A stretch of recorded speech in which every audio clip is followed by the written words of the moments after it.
위암에 걸린 아버지, 자식도 손살에 치던 수술비 3천만 원, 그걸 어떤 20살 아이가 몰래 냈답니다. 자기 아버지도 아닌데요.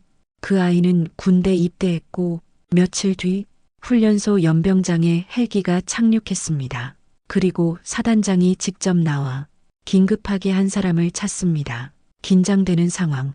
무슨 일이 벌어졌을까요? 우리들의 인생사 공감될 거예요. 감동적인 이야기 끝까지 들어보세요. 잠깐 구독 버튼 꼭 눌러주세요. 그리고 어느 지역에서 듣고 있으신가요? 댓글에 지역을 적어주세요. 저도 그쪽으로 인사 남길게요.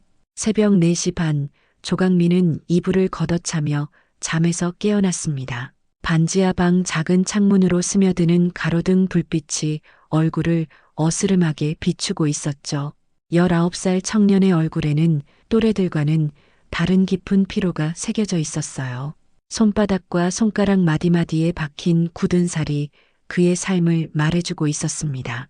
오늘도 또 시작이네. 강민은 중얼거리며 몸을 일으켰어요. 냉장고 문을 열어보니 달걀 2개와 김치만 남아 있었습니다. 어제 편의점에서 가져온 유통기한 임박 삼각김밥 하나가 전부였죠. 가스레인지 위에 올려둔 낡은 후라이팬에 달걀을 깨뜨리며 강민은 작은 한숨을 내쉬었습니다. 밥값은 스스로 해야지. 이 말은 강민이 매일 아침 스스로에게 하는 다짐이었어요. 고등학교 2학년 때 부모님이 이혼하시고 양쪽 모두 새로운 가정을 꾸리시면서 강민은 사실상 홀로 남겨졌습니다. 그때부터 지금까지 7년째 아무도 찾지 않는 이 작은 반지하 방에서 혼자 살아가고 있었어요. 달걀 프라이를 접시에 담으며 강민은 벽에 붙어 있는 달력을 바라봤습니다. 빨간 펜으로 동그라미 친 날짜들이 빼곡히 적혀 있었어요. 전단지 알바 스케줄, 막노동 일정, 편의점 야간 근무까지 하루 종일 쉴 틈이 없는 일정표였습니다. 새벽 5시부터 9시까지 전단지, 오전 10시부터 오후 6시까지 건설, 현장, 밤 10시부터 새벽 2시까지 편의점. 강민은 일정을 되내며 후라이팬을 설거지통에 담갔어요. 찬물에 손을 담그자 겨울 추위가 뼛속까지 스며들었죠. 보일러를 틀 여유가 없어서 방 안은 늘 춥고 습했습니다. 옷장에서 두꺼운 점퍼와 목도리를 꺼내며 강민은 거울을 잠깐 들여다봤어요. 또래 친구들보다 훨씬 야윈 얼굴, 하지만 포기하지 않은 단단한 눈빛이 거기 있었습니다. 어머니를 닮은 큰 눈과 아버지를 닮은 곧은 코가 묘하게 어우러져 있었죠. 문을 나서며 강민은 계단참에서 잠시 멈춰 섰습니다. 위층에서 들려오는 가족들의 아침 소음이 귓가에 스며들었어요. 빨리 와서 밥 먹어라. 엄마, 도시락 챙겨주세요. 아빠는 회사 언제 가세요? 평범한 가정의 평범한 아침 풍경이었어요. 강민은 그 소리를 들으며 가슴 한편이 서늘해지는 걸 느꼈습니다. 하지만 금세 고개를 저으며 발걸음을 재촉했죠. 부러워해봤자 소용없어. 내일이나 제대로 하자. 거리로 나서자 새벽 공기가 뺨을 때렸습니다. 아직 해가 뜨기 전이라 가로등만이 겨울밤을 밝히고 있었어요. 강민은 전단지 가방을 어깨에 메고 첫 번째 목적지로 향했습니다. 발걸음은 무겁지만 흔들리지 않았어요. 1시간 반 동안 아파트 단지를 돌며 전단지를 돌렸습니다. 계단을 오르내리다 보니 다리가 후들거렸지만 강민은 멈추지 않았어요. 마지막 동을 마치고 나서야 잠시 계단에 앉아 숨을 골랐습니다. 이제 현장 가야지. 건설 현장으로 가는 지하철 안에서 강민은 졸음과 싸웠어요. 새벽부터 움직인 몸이 이미 지쳐 있었지만 오늘 하루 일당을 받아야 내일 밥을 먹을 수 있었습니다. 지하철 창문에 비친 자신의 모습을 보며 강민은 작게 웃었어요. 그래도 건강하네. 이 정도면 괜찮아. 현장에 도착하자 인부들이 하나둘 모여들고 있었습니다. 대부분이 강민보다 훨씬 나이가 많은 어른들이었어요. 처음에는 어린 나이 때문에 무시당하기도 했지만 이제는 누구보다 성실하다고 인정받고 있었습니다. 강민이 왔네. 오늘도 힘내자. 현장 반장님이 반갑게 인사해 주셨어요. 강민은 깊숙이 인사하며 대답했습니다. 안녕하십니다. 오늘도 잘 부탁드려요. 점심시간이 되자 강민은 현장 한 구석에 앉아 도시락을 펼쳤습니다. 편의점에서 할인받은 김밥과 물 한 병이 전부였어요. 다른 인부들은 삼삼오오 모여 따뜻한 국물이 있는 도시락을 나눠 먹고 있었습니다. 강민아, 이것도 먹어봐. 옆자리 김 반장님이 반찬 하나를 건네주셨어요. 손수 싸온 갈치조림이었습니다. 강민은 고개를 저으며 사양했지만 김 반장님은 억지로 강민 도시락에 올려주셨죠. 아이고, 사양하지 마. 우리 집 애가 너랑 비슷한 나이거든. 얘 보면 그놈이 생각나서 그래. 강민은 조심스럽게 갈치 한 점을 입에 넣었습니다. 짭조름하면서도 달콤한 맛이 입안 가득 퍼졌어요. 어머니가 해주시던 맛과 비슷해서 순간 눈시울이 뜨거워졌습니다. 맛있습니다. 정말 감사해요. 그래, 많이 먹어. 힘든 일 하는데 제대로 먹어야지. 김 반장님의 따뜻한 말에 강민은 고개를 숙였어요. 이런 식으로 자신을 챙겨주시는 어른들이 있어서 그나마 버틸 수 있었습니다. 오후 6시 하루 일과가 끝나자 강민은 일당을 받고 현장을 나섰어요. 주머니 속에서 10,000원짜리 지폐들을 만지작거리며 오늘도 무사히 하루를 버텼다는 안도감을 느꼈습니다. 집으로 돌아가는 길에 강민은 작은 분식집 앞에서 발걸음을 멈췄어요. 김치찌개 냄새가 코끝을 간지렸습니다. 배가 고파서 꼬르륵 소리가 났지만 주머니 속 돈을 생각하며 고개를 저었죠. 참자, 집에 라면 있어. 반지하 집에 도착해서 샤워를 하고 간단히 저녁을 먹은 후 강민은 편의점으로 향했습니다. 밤 10시부터 새벽 2시까지 하루의 마지막 일과였어요. 편의점 사장님은 강민을 보자 반갑게 웃어주셨습니다. 우리 강민이 왔네. 오늘도 고생 많았지? 아니에요. 괜찮습니다. 강민은 카운터 뒤로 들어가며 근무복으로 갈아입었어요. 새벽 시간대라 손님이 많지 않아서 진열 정리나 청소를 하며 시간을 보냈습니다. 밤 11시쯤 편의점 문이 열리며 한 청년이 들어왔어요. 강민과 비슷한 나이로 보이는데 깔끔한 옷차림에 책가방을 메고 있었습니다. 강민은 고개를 들어 인사했어요. 어서 오세요. 그 청년은 강민을 한참 바라보더니 천천히 다가왔습니다. 뭔가 익숙한 얼굴이었어요. 강민은 기억을 더듬어 보려 했지만 확실하지 않았습니다. 혹시 조강민 맞아? 청년이 조심스럽게 물어봤어요. 강민은 놀라며 고개를 끄덕였습니다. 응, 맞는데 너 누구야? 나 이태호야. 동명중학교 기억 안 나? 순간 강민의 얼굴이 환해졌습니다. 어릴 때 단짝이었던 태호, 함께 축구하고 만화책 빌려보고 과자 나눠 먹던 그 친구였어요. 태호야, 진짜 너야? 어떻게 여기서? 야, 진짜 오랜만이다. 너 여기서 일하고 있었구나. 태호도 반가운 마음에 얼굴이 밝아졌어요. 두 사람은 잠시 서로를 바라보며 웃었습니다. 어릴 때 그대로네. 키만 훨씬 컸지. 너도 마찬가지야. 그때 우리 매일 학교 끝나고 문방구 앞에서 뽑기하고 그랬잖아. 맞아. 그리고 너 집에서 딱지치기하고 구슬치기하고. 강민은 갑자기 말을 멈췄어요. 그 시절이 끝난 이유가 떠올랐기 때문이었습니다. 중학교 2학년 때 부모님이 이혼하시면서 모든 게 바뀌었죠. 친구들과 어울릴 여유도 마음도 없어졌었어요. 태호는 강민의 표정 변화를 눈치챘습니다. 강민아, 그때 갑자기 연락이 안 되더라. 무슨 일 있었던 거야? 아, 그냥 좀 복잡한 일이 있었어. 강민은 애매하게 대답했어요. 태호는 더 묻지 않고 음료수 하나를 집어들었습니다. 대학은 어떻게 됐어? 아직 준비 중이야. 너는? 나는 내년에 대학 가려고 재수하고 있어. 이 근처 독서실 다니거든. 태호가 계산을 하면서 말했어요. 그럼 종종 들를게. 어릴 때처럼 자주 보자. 그래, 좋아. 태호가 나간 후에도 강민은 한동안 멍하니 서 있었어요. 어릴 때 가장 친했던 친구를 만났다는 기쁨과 동시에 지금 자신의 처지가 부끄러워졌습니다.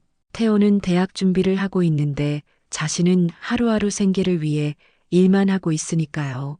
새벽 2시 근무가 끝나고 집으로 돌아가는 길에 강민은 어릴 때 추억을 떠올렸습니다. 태호와 함께 뛰어놀던 골목, 함께 간식을 나눠 먹던 문방구, 서로 집을 오가며 숙제하던 시절, 그때는 정말 행복했었어요. 태호야, 내가 이렇게 다시 나타날 줄 몰랐어. 강민은 작게 중얼거리며 집으로 향했어요.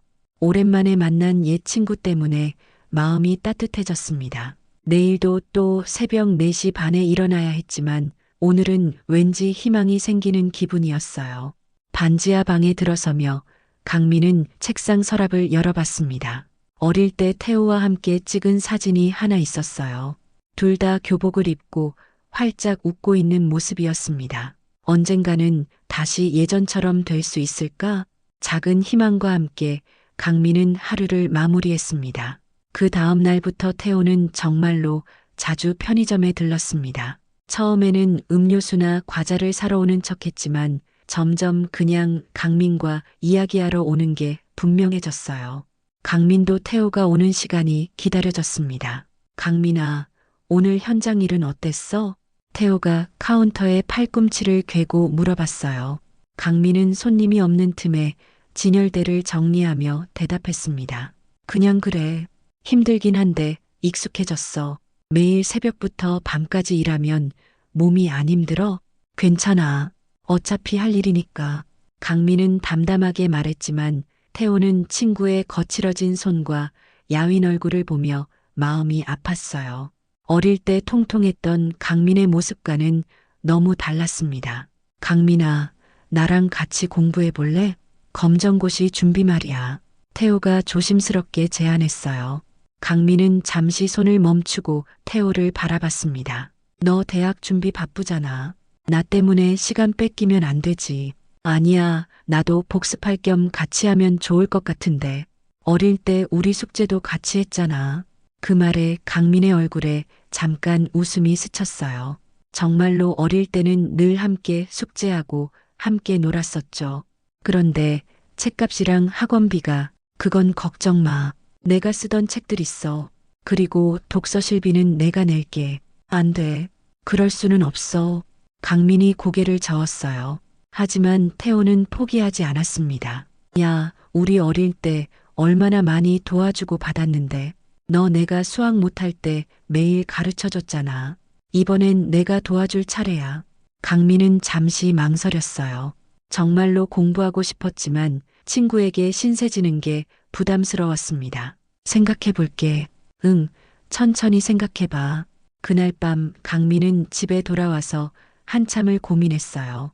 책상 서랍에서 어릴 때 썼던 공책을 꺼내봤습니다.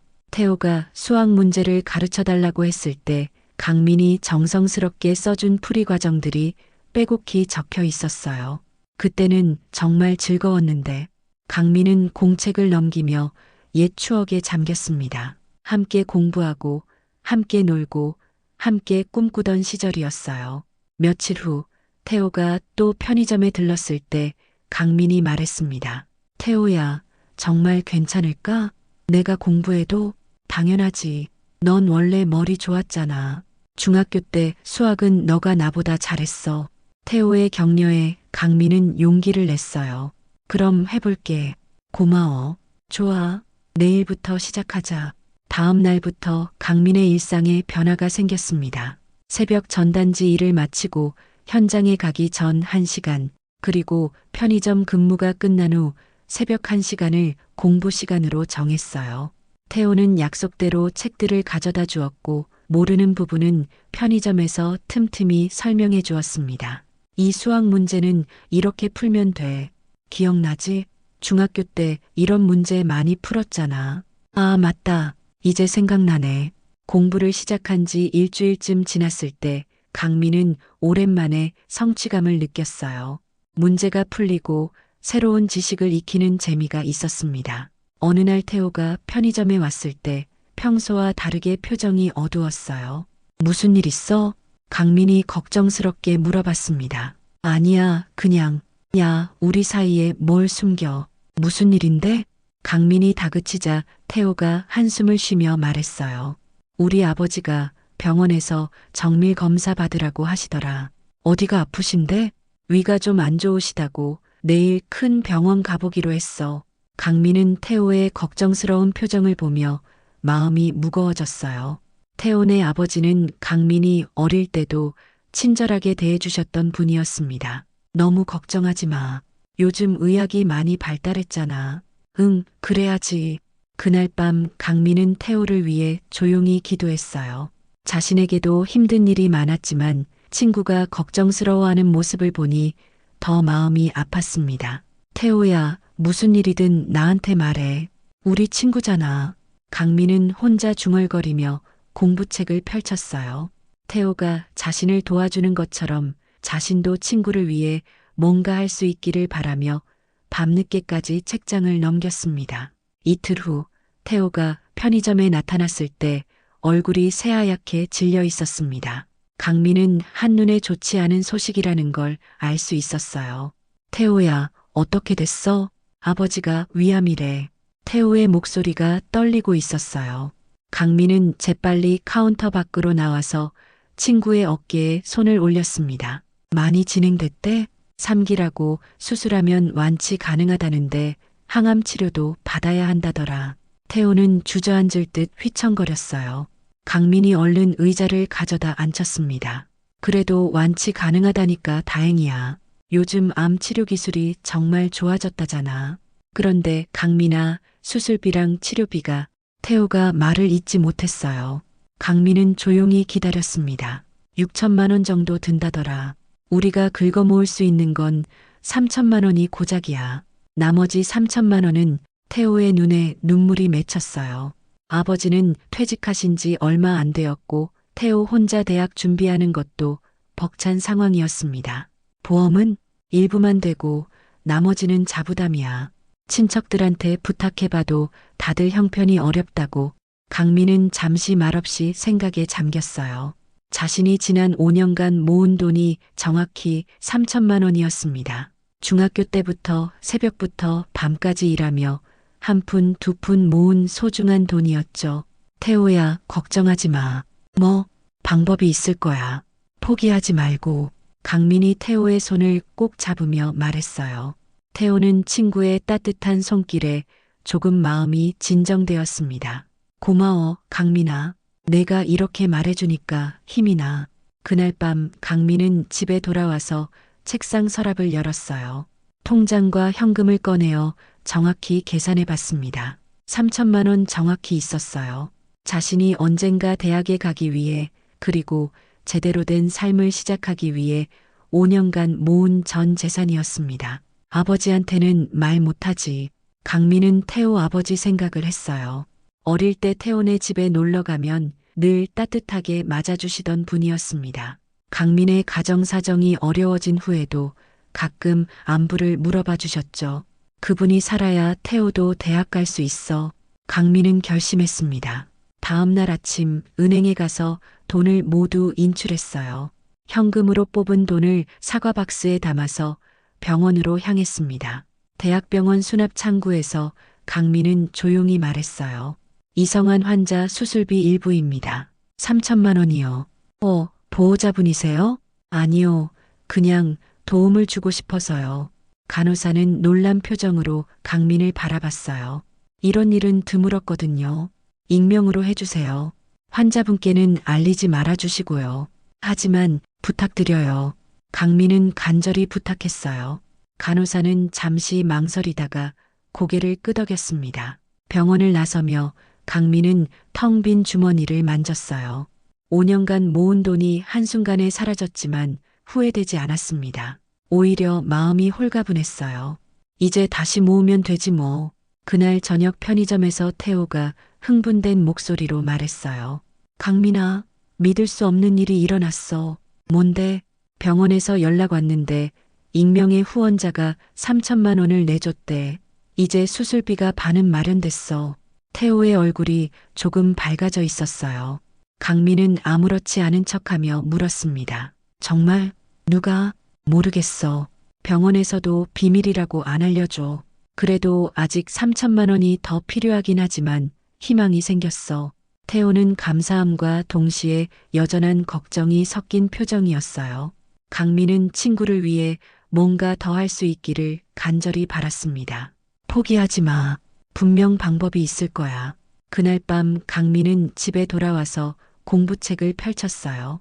돈은 없어졌지만 꿈은 포기할 수 없었습니다. 그리고 친구를 위해 무엇이든 더 할 준비가 되어 있었어요. 태호 아버지의 수술이 일주일 앞으로 다가왔지만 여전히 3천만 원이 부족한 상황이었습니다. 태호는 하루하루 초조해했고 강민은 친구의 괴로워하는 모습을 보며 마음이 아팠어요. 강민아, 나 군대 가려고. 어느 날 밤 편의점에서 태호가 갑자기 말했습니다. 갑자기 무슨 소리야? 군대 가서 급여 모으고 전역하면 취업해서 돈 벌어서 그렇게라도 아버지 치료비 마련해야겠어. 그럼 대학은? 나중에 가지 뭐. 아버지가 먼저야. 태호의 목소리에는 결연한 의지가 담겨 있었어요. 하지만 강민은 그럴 수 없다고 생각했습니다. 태호는 공부를 계속해야 하는 친구였어요. 그 순간 강민의 머릿속에 번뜩이는 생각이 떠올랐습니다. 자신이 군대에 가면 되는 거였어요. 어차피 언젠가는 가야 할 곳이고 지금 가면 태호는 대학 준비를 계속할 수 있을 거였습니다.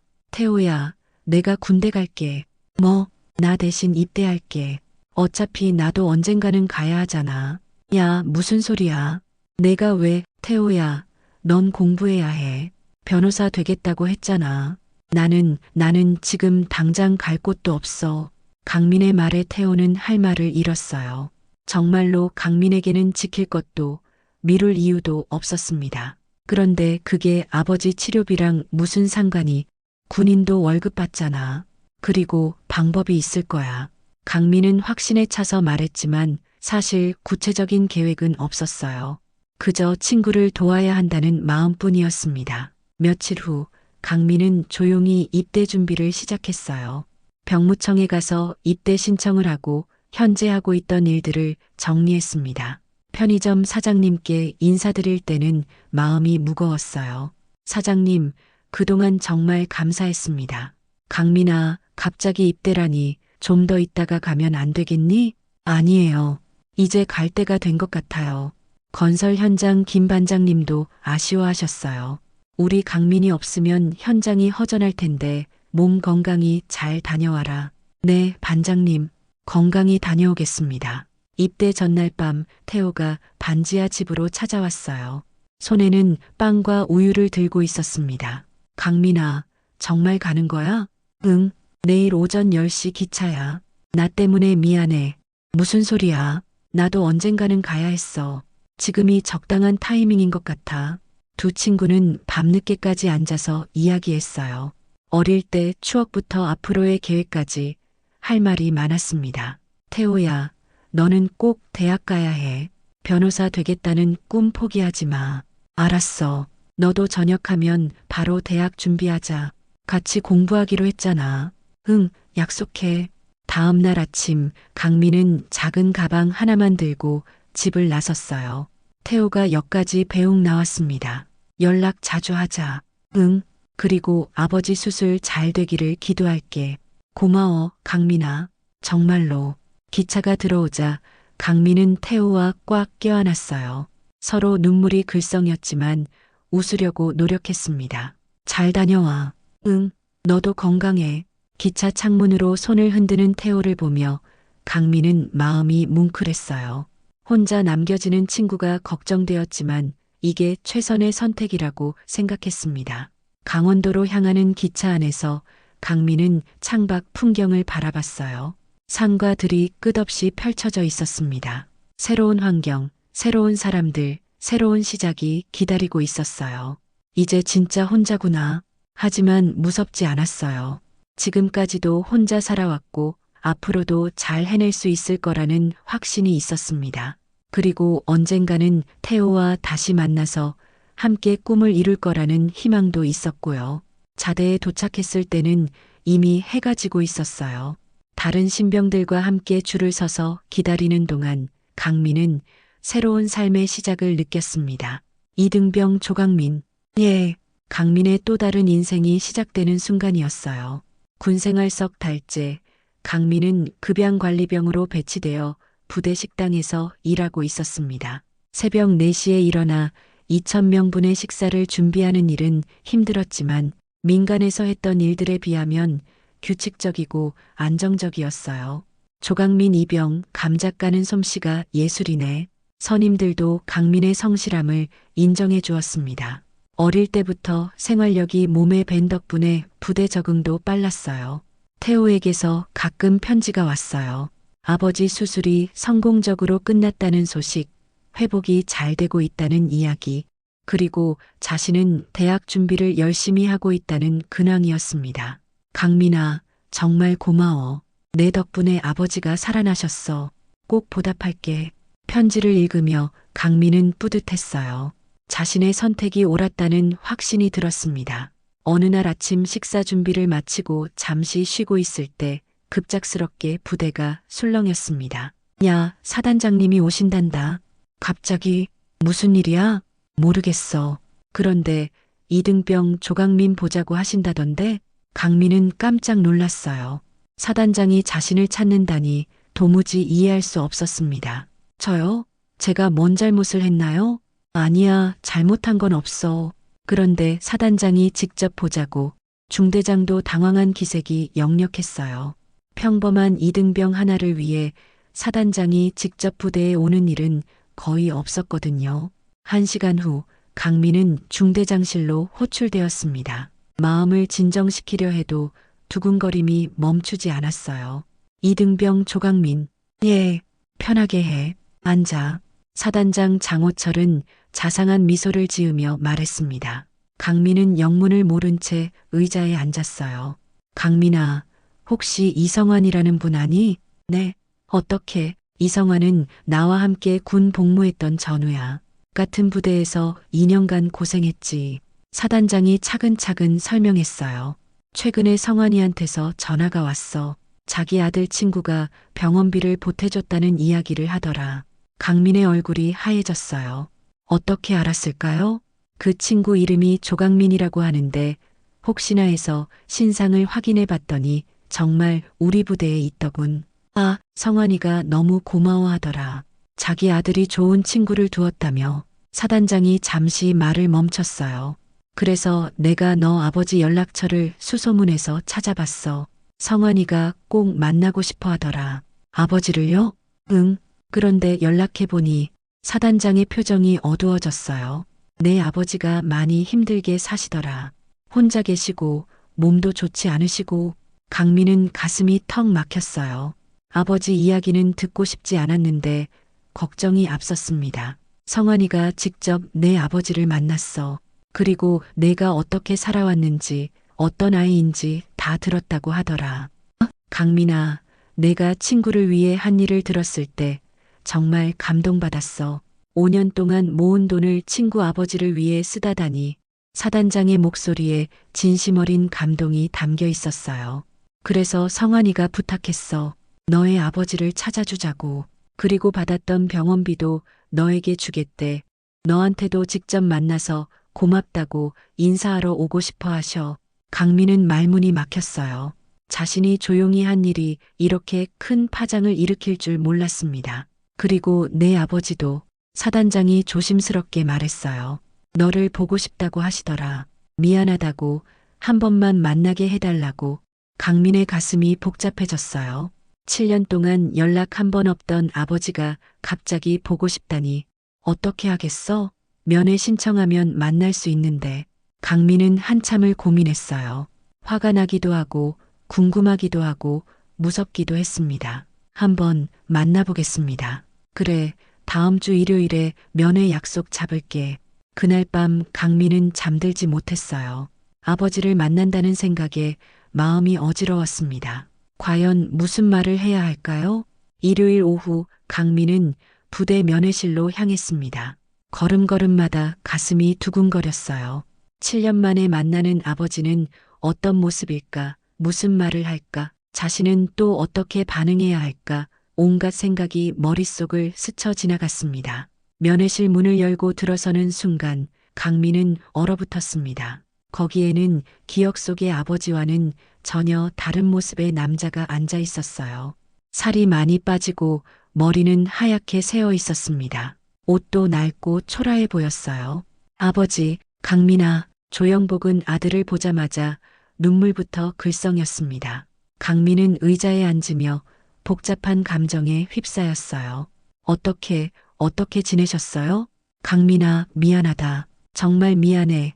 조영복이 떨리는 목소리로 말했어요. 강민은 차갑게 대답했습니다. 지금 와서 미안하다고 하시면 뭐가 달라져요? 아무것도 달라지지 않지. 하지만 그래도 말하고 싶었어. 아버지의 초라한 모습을 보니 화가 났지만 동시에 측은한 마음도 들었어요. 그동안 뭘 하셨어요? 이것저것 닥치는 대로 일했지. 공사장도 다니고 청소도 하고. 왜 연락 안 하셨어요? 한 번이라도 무슨 면목으로 연락하겠니? 능력이 없어 여기저기 떠돌이 생활하는데. 조영복의 목소리가 점점 작아졌어요. 너 친구 아버지 이성환 씨한테서 들었어. 내가 어떻게 살아왔는지. 새벽부터 밤까지 일하면서 혼자 버텼다고. 그런 거 지금 알아서 뭐 하시려고요? 강민의 목소리에 억눌린 분노가 섞여 있었어요. 아버지는 도망가고 저는 고등학생 때부터 공부도 포기하고 밥벌이하고. 미안하다. 강민의 눈에도 눈물이 맺혔어요. 참고 있던 감정들이 터져나왔습니다. 제가 뭘 잘못했어요? 엄마가 뭘 잘못했어요? 왜 혼자만 도망가셨어요? 잘못한 건 나야. 모든 게 다 내 탓이지. 맞아요. 다 아버지 잘못이에요. 강민이 소리치며 일어섰어요. 7년간 쌓인 분노와 원망이 한꺼번에 쏟아져 나왔습니다. 저 혼자 얼마나 무서웠는지 아세요? 얼마나 외로웠는지 아세요? 친구들은 다 가족이랑 같이 있는데 저만 혼자. 강민아, 돈이 없어서 밥도 못 먹는 날이 얼마나 많았는지, 겨울에 보일러 틀 돈 없어서 얼마나 추웠는지. 강민의 목소리가 점점 높아졌어요. 면회실이 조용해졌습니다. 그런데 지금 와서 미안하다고요? 그게 뭐가 되나요? 조영복은 아무 말도 할 수 없었어요. 아들의 절규를 들으며 자신이 얼마나 큰 죄를 지었는지 깨달았습니다. 강민아, 아버지가 못났다. 이제 와서 그런 말 하지 마세요. 강민이 주먹을 쥐며 외쳤어요. 그때까지 참고 있던 모든 감정이 폭발했습니다. 귀신이 되어서라도 따라다닐 거라고 했잖아요. 그 돈 훔쳐가면. 기억하고 있구나. 당연히 기억하죠. 그날이 제 인생에서 가장 절망적인 날이었으니까. 조영복은 고개를 들 수 없었어요. 아들 앞에서 한없이 작아졌습니다. 그때 조영복이 주머니에서 뭔가를 꺼냈어요. 낡은 통장이었습니다. 이거 너 거야. 뭐예요? 내가 모은 돈. 이성환 씨가 돌려주라고 하시더라. 강민은 통장을 받아들었어요. 자신이 5년간 모은 돈이 그대로 들어 있었습니다. 이성환 씨가 병원비는 자기가 다 처리했다고 하시더라. 그리고 내게 이걸 꼭 돌려주라고. 왜요? 왜 돌려주는 거예요? 자기 아들 친구가 해준 일을 어떻게 그냥 받겠냐고 대신 아버지한테 전해달라고 하시더라. 조영복이 떨리는 손으로 편지 한 통을 꺼냈어요. 이성환 씨가 쓴 편지야. 너한테 주라고. 강민은 편지를 펼쳐 읽었어요. 태호 아버지의 감사 인사와 함께 강민 같은 친구를 둔 태호가 얼마나 복받은 아이인지, 그리고 강민의 아버지가 얼마나 훌륭한 아들을 두었는지 적혀 있었습니다. 편지를 읽으며 강민의 마음이 조금씩 누그러졌어요. 아버지, 이제 어떻게 사실 거예요? 사람답게 살려고 해. 내가 보기 부끄럽지 않게. 강민아, 늦었지만 아버지 노릇 좀 해보려고 해. 안 되겠니? 조영복의 간절한 눈빛을 보며 강민은 마음이 흔들렸어요. 화가 나고 원망스럽지만 그래도 아버지였습니다. 쉽지 않을 거예요. 알고 있어. 그래도 시도는 해보고 싶어. 부자는 한참을 말없이 앉아 있었어요. 7년간의 세월이 너무 컸지만 그래도 다시 시작할 수 있다는 희망이 보였습니다. 그로부터 2년이 흘렀습니다. 강민은 전역을 한 달 앞두고 있었어요. 태호는 대학을 졸업하고 사법고시를 준비하고 있었습니다. 어느 날 태호에게서 편지가 왔어요. 강민아, 드디어 사법고시 1차 합격했어. 2차 준비하고 있는데 내가 전역하면 같이 공부하자. 너도 검정고시 준비해야지. 강민은 편지를 읽으며 웃었어요. 변함없는 친구였습니다. 저녁 일주일 전 아버지 조영복이 면회를 왔어요.